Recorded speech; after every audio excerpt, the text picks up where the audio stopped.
Mbote na bino banso ba bozali kolanda ngai ezali nga babino mama Charlotte na tane sengo mingi ya kobelema na ndako na bino mokozi na lola aleka na kopambola bino tosali un mois bomoni mama Charlotte te mais nazali soki bomoni ngati na lobaka na momesano musala ezo permettre te équipe matosanga na poto sa l'émission mais na une émission mususu ya recette mususu ya sika na sepeli na partager yango elongo na bino merci na babone ya sika boze belé bozo comme mama Charlotte tous les jours na ba commentaire na bino partout est-ce que vous avez la Grâce Cuisine vraiment nzamba pambola bino bit ya Grâce Cuisine dalika to sungana ngana sunga bino bebe bo sungana to dalika ko sungana vraiment merci na ba commentaire na bino merci na ba encouragement na bino koleka na nyonso zali merci na mapamboli na bino bo pambola mama Charlotte mikolo nyonso na ba commentaire na bino vraiment nzambe alola pe ayebana na ko pambola bino lelo la memi recette msusu ya sika ya kitoko bo sepela nango mais ya mbonda na tsela ko to sana lelo to sana mokona lelo pardon na kopesa toli moko ya mokie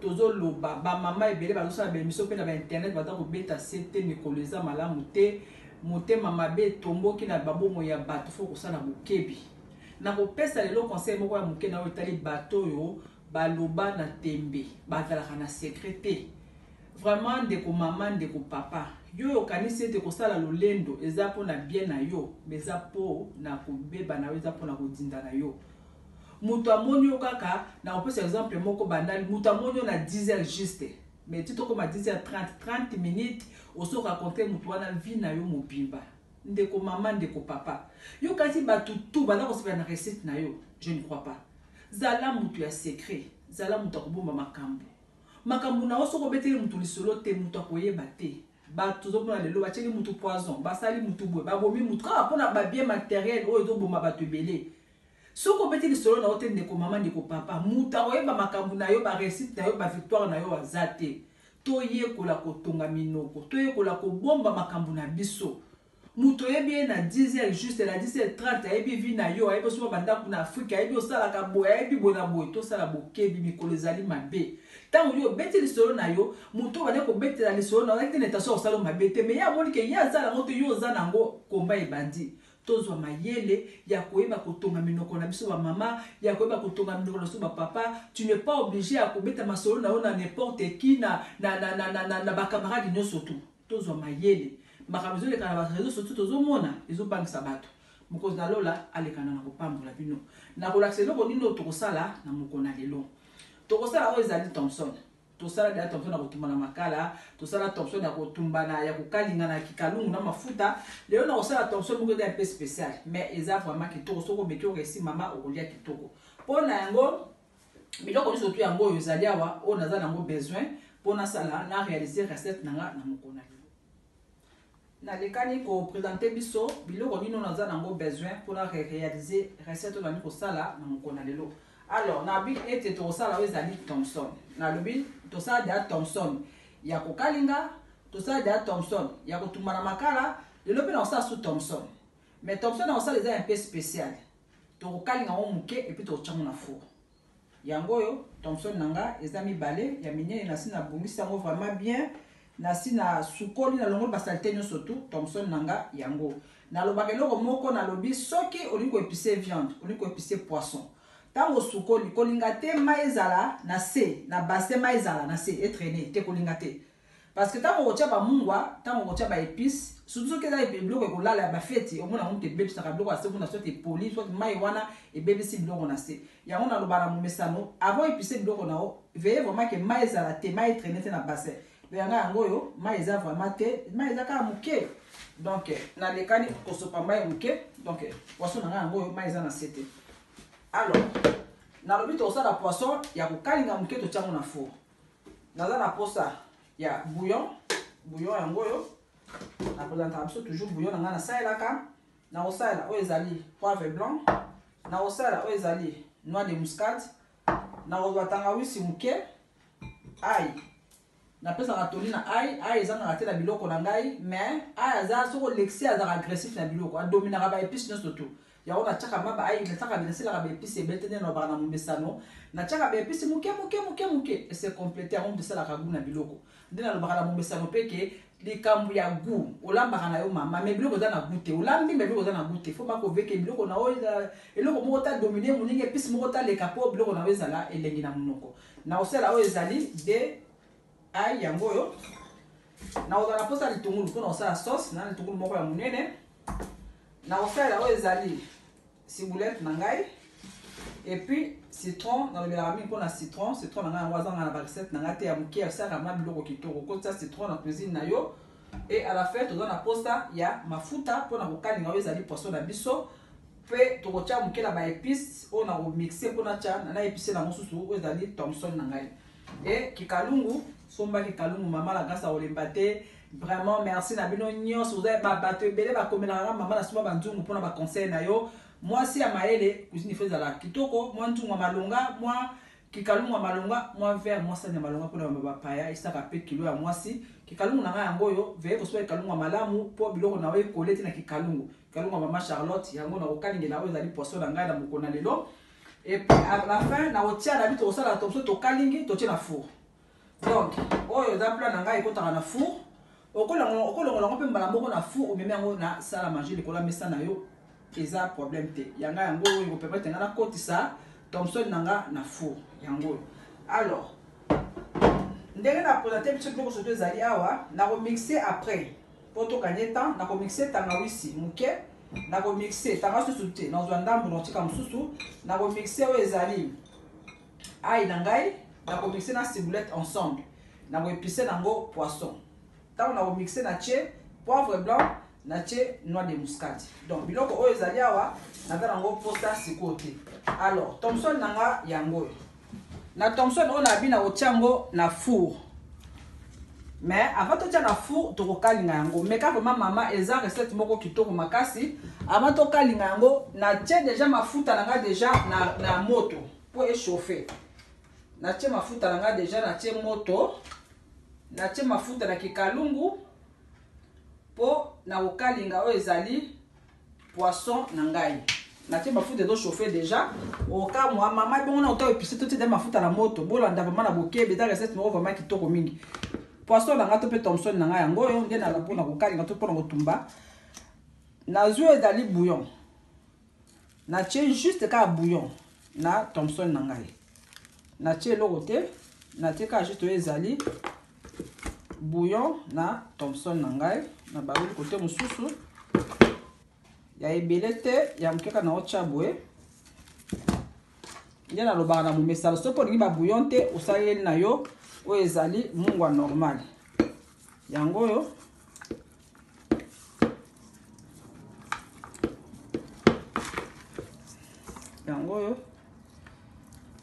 juste napakoli boye esili natiki boye naye na thomson oyo awa juste mafuta na ngai échauffe moke na okalinga thomson oyo juste 2 minutes na chaque côté et puis na kotia siko baépice oyo na komixe na koepise nango sikoyo thomson na ngai mais avant na epise thomson oyo funa tiango na makikalungu et okalinga maka 2 minutes na côté dans tous les deux côtés et puis na kotia oyo ezali nazoki koto oyo na kotia oyo ezali ciboulette nazomixe yango sikoyo tangawisi nazomixe yango sikoyo na ai donc nalobi na biso tokutani dans 10 minutes na mixe oyo et puis déjà mafuta ezo chauffer pour na tia poisson na nga na mafuta ekalingama wana bina biso tokutani dans 10 minutes à tout nga wana nazongi mafuta na nge chauffer nde na bina kokalinga mbisi ya makasi te bon nde na kokalinga thomson na nga yango oyo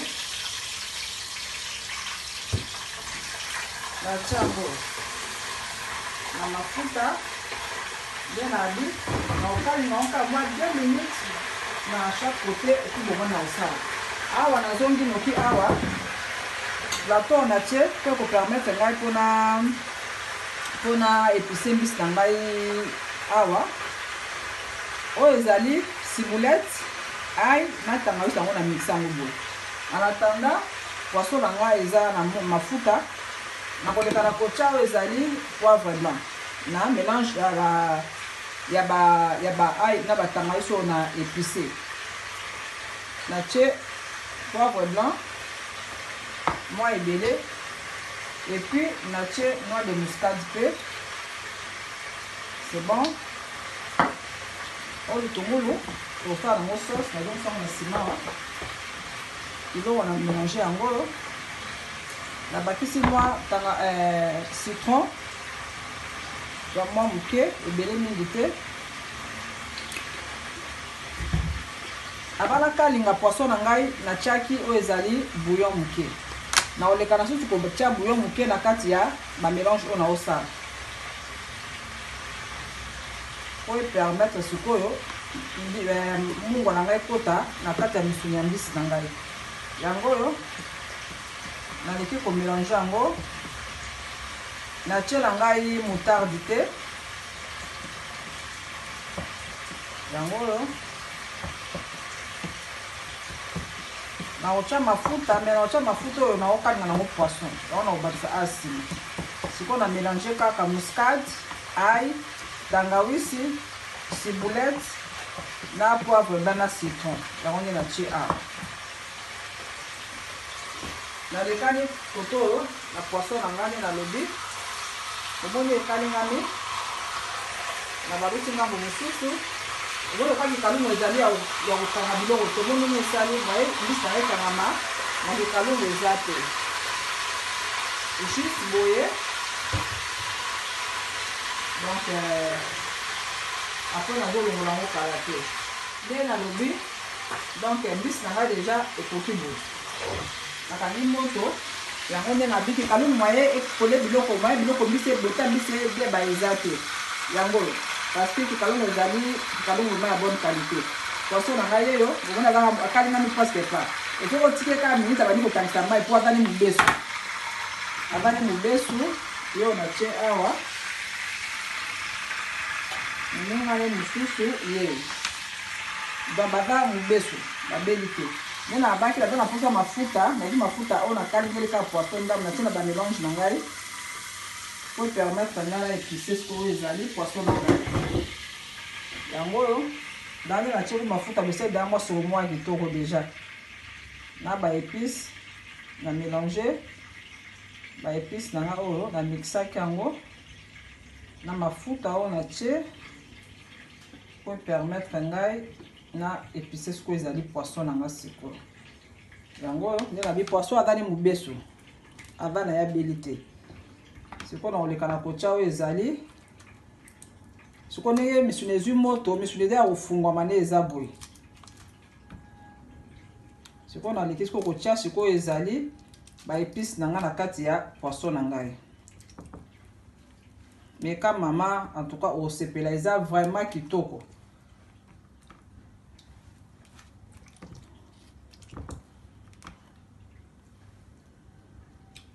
pour mbisi c'est belité. Mais c'est dans mon besu. Et belité.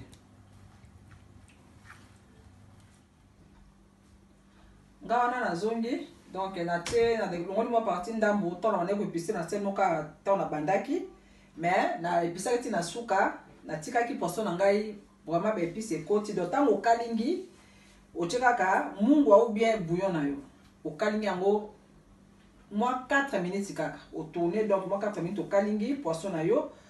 Tant ba misela mafuta bomonaki na épicé siko ba épice tout na mixaki na épicé na poisson na tika ko be fandi autant monsieur les moto monsieur ne fungwami donc mungo doko ta rapidement yango na sina épicé siko na otia na plat na ngai four na fina petit déjà moto na ngai na do tia siko poisson na ngai zali na four pe ume na vraiment mingité donc poisson na ngai yeyo okebi pour la beauté poisson na yo bukana te na tiango na plat ya four donc poisson nanga yango na tiango na four vraiment na pamisa maboko na tie poisson nanga na four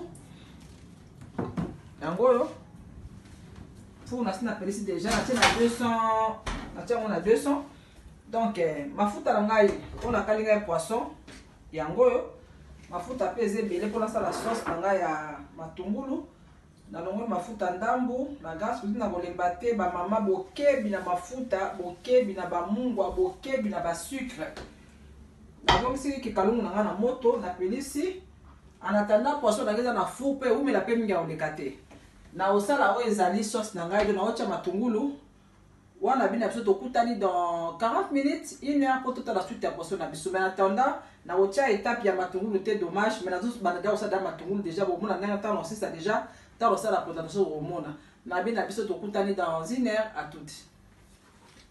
Ngawa na susu na zongi sauce na ngai ya otia likolo ya poisson na sina sala ki déjà na sina la sabino moi quelques modèles osala sauce à otia na poisson donc on a la kisite na loba na biso pour gagner temps. Poisson nanga fandi vraiment 40 minutes na moto ebeli kitoko. Faut pas ekauka makasi. Bon mona ndenge nini poisson nanga ebeli. To sala ngo na makala te mais to sala ngo na four. Poisson nanga yango yo. Bon mona ebeli kauki mingi te. Alors, eloko na osala sikoyo ezake na rocha o ezali matungulu. Tout compte soki na lingi pour tout ça la présentation bien. Là, tu as vraiment la plat. Il y a poisson comme ça. Et bien, il n'y a pas de souci. Là, on tient la salade. Oyo.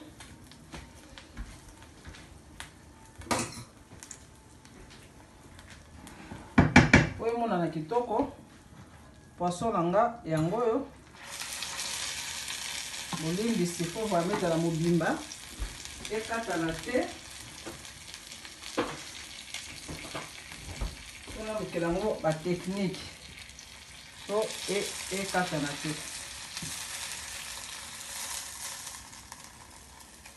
poisson nanga yeyo vraiment rien à dire mais quand maman eza vraiment kitoko nina ba kitoko na misu kitoko na munoko poisson nanga yango yo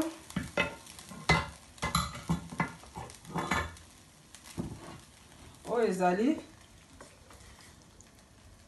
ba matungulu nanga na kalingaki donc yango yo ponde ezabo na ochango sous na four na température moya C même na 50 jusqu'à temps na olingana même na mesa ne la longola ngo na four poisson nanga yango yo vraiment maman meka eza vraiment kitoko ndenge to bana mo mesano kitoko na miso kitoko na munoko bokebi na mafuta so mafuta eleke ebele esala so biloko malamu vraiment te donc bolimbisi mpona biloko nyonso to na tie awa présente biso poisson na biso yango oyo rien à dire ta ndenge eza kitoko ndenge tolobaka na momesano na Grasse Cuisine kitoko na misu kitoko na munoko vraiment nasepelaki kopartage recette oyo lelo elongo na bino. Vraiment, tozana pona kosungana, Maman Charlotte tozana pona kosunga bino, bébé bozana pona kosunga ngai. Merci na ba commentaire na bino, merci na ba encouragement na bino, merci na bénédiction na bino. Bo pambola ka Maman Charlotte mikolo nyonso. Vraiment nzamba lola apambola pe bino katisa mabota na bino. Na commune na suka, na spray ko partager recette oya poisson Thomson, to kalingi ndambu et puis to tchango na four. Donc bato bazalo na mablo ya kotia makala te ya kotumala makala te eza recette mo vraiment facile mais za kitoko meka oya ko réussir a comme la Maman Charlotte bobo sanate ko liker ba émission la Grasse Cuisine bobo sanate ko partager ba vidéo ya la Grasse Cuisine vraiment merci boza ebele partout bozo na Maman Charlotte vraiment bokomela nga mingi bakomela nga mboka ba fandi vraiment monsieur comme ça nga moko bamboka misika me bando dans la Grasse Cuisine vraiment na pesi bino merci numéro la Grasse Cuisine ezali wana oli ko ta contacter Maman Charlotte ngo pusanga conseil na yo vraiment nazala pona koyoka la Grasse Cuisine nazala ba projet ebele ndenge tolobi projet na yo bomba yango vraiment ba projet ezali ebele bokomona na kozali koya bokosepela na ba projet belo la Grasse Cuisine azali na yango vraiment merci bobo sanate ko s'abonner là nous s'abonner te juste à s'appuyer s'abonner ou ko bana ko to ba émission nyuso ki la Grasse Cuisine vraiment mokozina lola pambola bino Nalobi Nabino, Mokonalo la Pambola Bino, à la prochaine. Bye.